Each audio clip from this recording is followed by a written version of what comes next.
मैं Chronicle academy से कुमार विजय।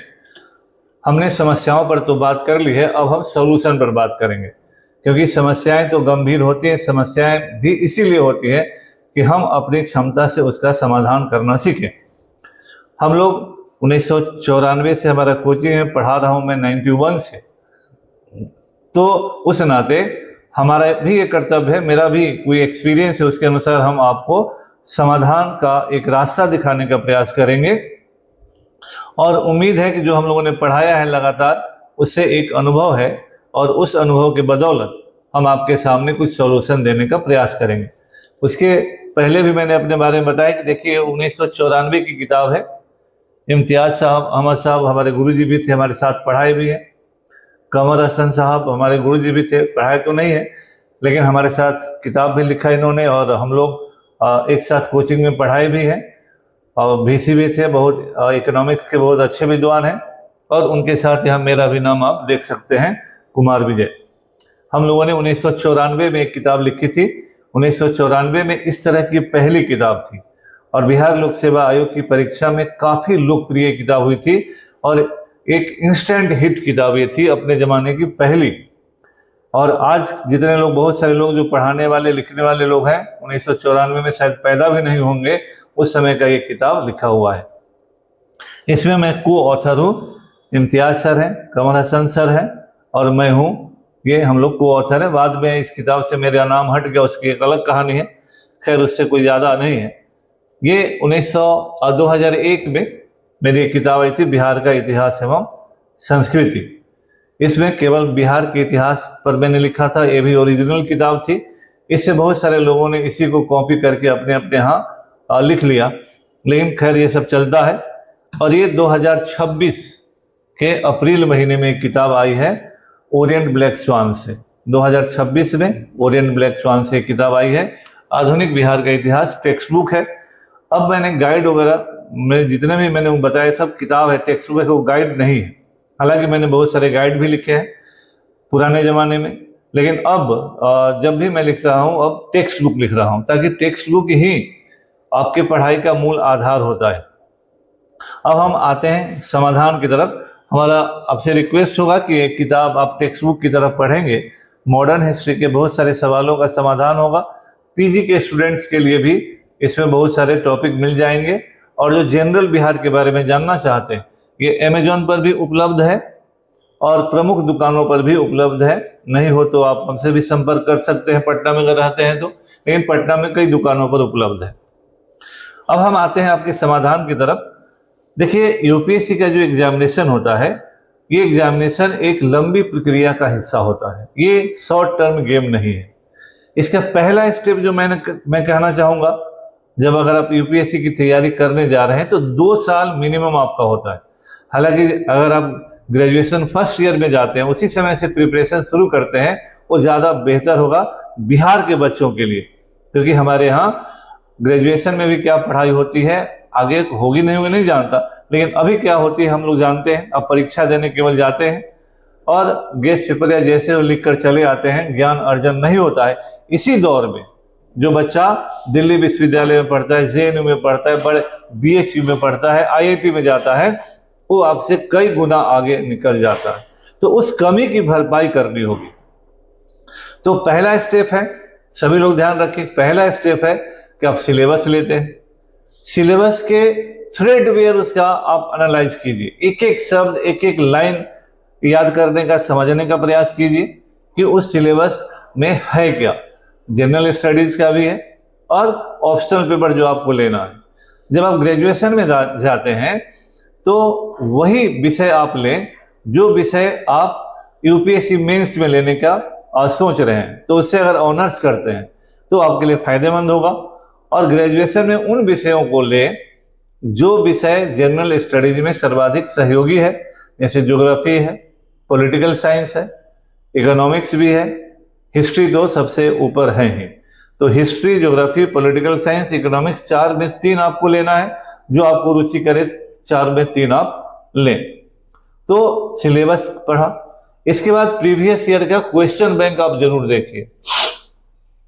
तो जो प्रीवियस ईयर का क्वेश्चन बैंक है प्रीलिम्स का और मेंस दोनों का, वह अनसॉल्व्ड लीजिए, सॉल्व्ड मत लीजिए।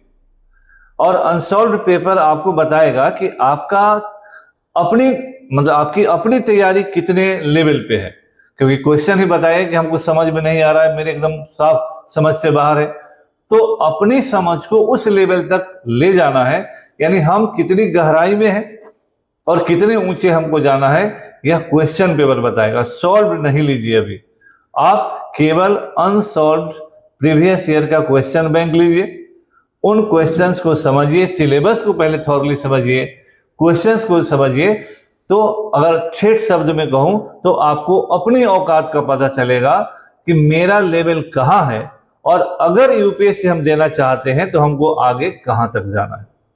तो ये दो चीज आपको जरूरी है कि सिलेबस का एक एक थ्रेडवेयर और प्रीवियस ईयर क्वेश्चन का, मान लीजिए 5 साल पीछे का लीजिए, लोग कहते हैं 10 साल, लेकिन मैं कहता हूं कि सिलेबस क्वेश्चन पेपर लगातार बदल रहा है, तो पीछे के 5 साल के सवाल को ही लीजिए और उसको बहुत अच्छे से एनालाइज कीजिए और देखिए कि हम वहां कहां हैं। अगला स्टेप आपका होगा कि एनसीईआरटी की किताबों को 6 to 12 पढ़ें। एनसीईआरटी में 6 to 12 कौन कौन किताब पढ़ेंगे, तो मैं इसमें सब तो बना है यही से, लेकिन हम बताते हैं कि 6 to 12 इंडियन पॉलिटिकल साइंस पढ़ना है, हिस्ट्री पढ़ना है और ज्योग्राफी पढ़ना है 6 to 12। तो हिस्ट्री, ज्योग्राफी और पॉलिटिकल साइंस 6 to 12 पढ़िए। साइंस 6 to 10 पढ़िए। कोई आदमी कहता है कि 6 मतलब क्या कीजिएगा पढ़ के, कोई कहेगा कि नहीं 9 10 पढ़िए, कोई कहेगा कि 11 12 पढ़िए। इन मूर्खों की बात कभी मत सुनिए, क्योंकि आपका स्कूलिंग बहुत कमजोर है। इसलिए मैं कहूंगा बिहार के बच्चों के लिए कि आप 6 to 12 3 bar history, geography, political science पढ़िए, 6 to 10 साइंस पढ़िए, इंडियन इकोनॉमी का 9-11 का किताब पढ़िए, और इंडियन सोसाइटी का चूंकि जीएस मेंस पेपर 1 में इंडियन सोसाइटी है, उसके लिए सोशियोलॉजी वाला किताब पढ़िए। इसके बाद कल्चर की 3 किताबें आती हैं, आने को 4 भी किताबें हैं, क्योंकि इस बार जो एग्जामिनेशन हुआ है उसमें डांस से भी सवाल आया है, म्यूजिक से भी सवाल आया, तो उसका एक अलग भी किताब है। An introduction to Indian art है 2 पार्ट में, है ना, और उसके अलावा इंडियन म्यूजिक पर भी किताब है, उसको भी आप डांस म्यूजिक पर भी पढ़ सकते हैं। तो इतनी किताबें आप एनसीईआरटी की पढ़ें। अभी शुरुआत में कोई गाइड नहीं लीजिए, कोई वन लाइनर नहीं लीजिए, ये पैसा और समय दोनों का वेस्टेज है। कोई यूट्यूब अभी मत देखिए, आप केवल इन टेक्स्ट बुक एनसीईआरटी को 3 बार थॉरली पढ़िए। एलोंग विद दैट आप देखिए ये मैगजीन है योजना, सरकार के द्वारा प्रकाशित है, हिंदी अंग्रेजी दोनों में आता है। इसको पढ़ने की आदत डालिए, समझ में आए या ना आए पहले रीडिंग हैबिट होना चाहिए। जैसे जैसे साल बीतेगा, ये मैगजीन बहुत महंगा भी नहीं होता क्योंकि सरकारी मैगजीन है, तो आप इसको पढ़ने की आदत डालिए। ओरिजिनल चीज है, always go with the original. इससे जीएस मेंस में भी, पीटी में भी सवाल आता है, एसए में भी सवाल आएगा, सब जगह इस मैगजीन से सवाल आएगा। इसके बाद एक विज्ञान प्रगति और साइंस रिपोर्टर अंग्रेजी, ये भी सरकार का पत्रिका है ना, इसको भी आप थॉरली पढ़िए, रेगुलर लीजिए। पतली सी पत्रिका है, अभी कोई गाइड बात कंपटीशन ओरिएंटेड पत्रिका लेने की कोई जरूरत नहीं है। अभी अपने को ओरिजिनली डेवलप कीजिए, और तब विज्ञान प्रगति हिंदी में है तो विज्ञान प्रगति, अंग्रेजी में है तो साइंस रिपोर्टर पढ़िए। इसके अलावा ये जो किताब है ये आपके लिए गीता रामायण की तरह होना चाहिए यूपीएससी देने वालों के लिए। भारत 2026 अभी आए, हर साल आता है, तो आप पुराना भी लेके पढ़ सकते हैं, क्योंकि फिर जब जिस साल इम्तिहान देना होगा उस साल का लीजिएगा, अपडेट रहेगा। और इस किताब को थॉरली पढ़ जाइए, लेके पहला पेज से लेके अंतिम पेज तक इसके हर बात को ज्ञान में रखिए। ये पीटी में भी आपको काम आएगा, ये मेंस में भी काम आएगा। सरकारी, ये भी सरकार प्रकाशित करती है, इसलिए इसके डाटा ऑथेंटिक होंगे। यूपीएससी देने वाले के लिए मस्ट किताब है। और अखबार रेगुलर पढ़ना होगा आपको। हिंदू अखबार या इंडियन एक्सप्रेस अखबार है, इसको रेगुलर पढ़िए। हिंदी में पढ़ना है तो बिहार से भी, जैसे हिंदुस्तान है, प्रभात खबर है, दैनिक जागरण है, दैनिक भास्कर है, जो एक अखबार रेगुलर पढ़िए, है ना। और अखबारों का जो ई एडिशन होता है वो अब सस्ता होता है, वो अपने मोबाइल पर ले सकते हैं। लेकिन एक अखबार जैसे आप रूटीन में शामिल करें कि 1.5 से 2 घंटा आप अखबार जरूर से जरूर पढ़ें। बिना अखबार का यूपीएससी नहीं पास कर सकते हैं, ये भी गांठ बांध कर रख लीजिए, क्योंकि इन अखबारों से जुड़े ज्योग्राफी, पॉलिटी, इकोनॉमी, है ना, और भी सोशल इशूज और भी करंट अफेयर्स होता ही होता है। तो अखबारों पर एक गहरी पकड़ होनी चाहिए। और आगे जब डेवलप कीजिए 2nd 3rd ईयर में, तो फ्रंट लाइन मैगजीन हिंदू का ही आता है। फ्रंट लाइन चूंकि हिंदी में नहीं आता है, वो अंग्रेजी में ही है, तो उसको भी अगर अंग्रेजी में है तो उसको पढ़ने का प्रयास कीजिए।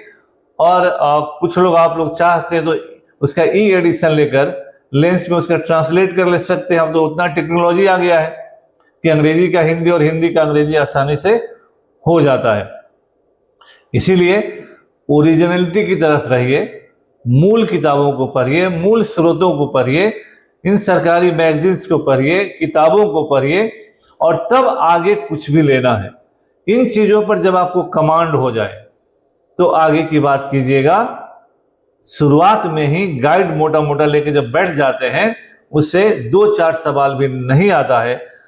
यूपीएससी ओरिजिनल लोगों को खोजता है, इसलिए वो सवालों को इस तरह से टफ करता है कि आपको स्वतः सोचने की क्षमता डेवलप करे, आपके दिमाग में कोई स्टीरियोटाइप नहीं रहे। क्योंकि आप डीएम बनते हैं, एसपी बनते हैं, तो आपको ऑन स्पॉट कोई समस्या हो जो इथिक्स में दिखाता है, तो वहां कोई थ्योरी लेके नहीं समझाने आएगा, कोई किताब लेके नहीं आएगा सर ऐसे इसका समाधान कीजिए। आपको इंस्टेंट डिसीजन लेना होता है। इसीलिए बहुत दिनों तक ब्यूरोक्रेसी में उससे लोग आते रह गए हैं, जिसके कारण ब्यूरोक्रेसी की क्वालिटी बहुत घट गई है। तो पॉजिटिव सोच वाले और इनोवेटिव सोच वाले वैसे लोगों की तलाश होती है यूपीएससी की। हम लोगों ने 1994 से ही अपने यहाँ इतिहास को पढ़ाया, और इतिहास से यूपीएससी फाइनल लोगों ने किया है। जब प्रीलिम्स में भी ऑप्शन होता था और मेंस में 2 ऑप्शन होते थे, तो हम प्रयास करते हैं कि यूपीएससी को हिस्ट्री को एज पर यूपीएससी स्टैंडर्ड पढ़ाएं। लेकिन उसमें टाइम लगता है, 1 साल प्लस ही लगता है अगर ऑप्शनल कोई पढ़ना चाहेगा तो।